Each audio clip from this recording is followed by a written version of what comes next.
Quentin, prise 1. S'il fallait résumer la vie de Hans Zimberman, c'est quelqu'un qui a donc vécu au XXe siècle, qui est décédé en 1999 d'une embolie pulmonaire.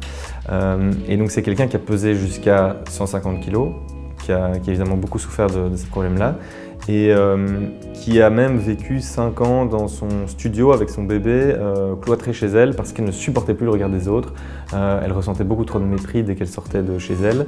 Et ce qui l'a fait sortir de cet état-là, c'est une rencontre avec Serge Gainsbourg, qui cherchait à ce moment-là, en tant que réalisateur, une actrice corpulente qui devait être prête à courir entièrement nue dans un couloir, dans une scène avec Charlotte Gainsbourg. Et elle a été prise pour ce rôle.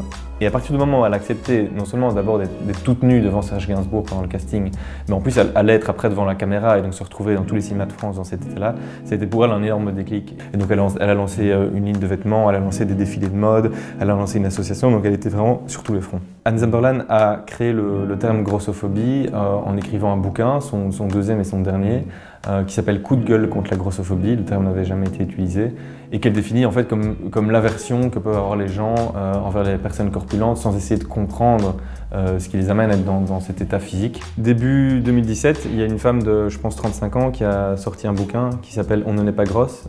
C'est Gabrielle Didier qui a écrit ce livre et qui a fait beaucoup de bruit parce que ça révélait un phénomène qui est de plus en plus présent dans notre société. Et du coup, il y a énormément de voix qui s'élèvent contre ce phénomène, contre ce sentiment.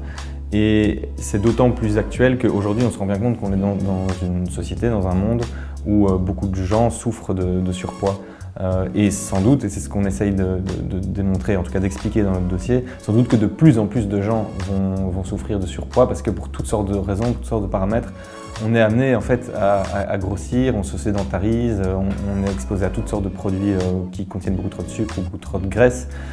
Et donc en fait il y a de plus en plus de gens qui sont confrontés à cet état de surpoids et à remarquer qu'ils ne sont pas bien perçus dès qu'ils sortent de chez eux.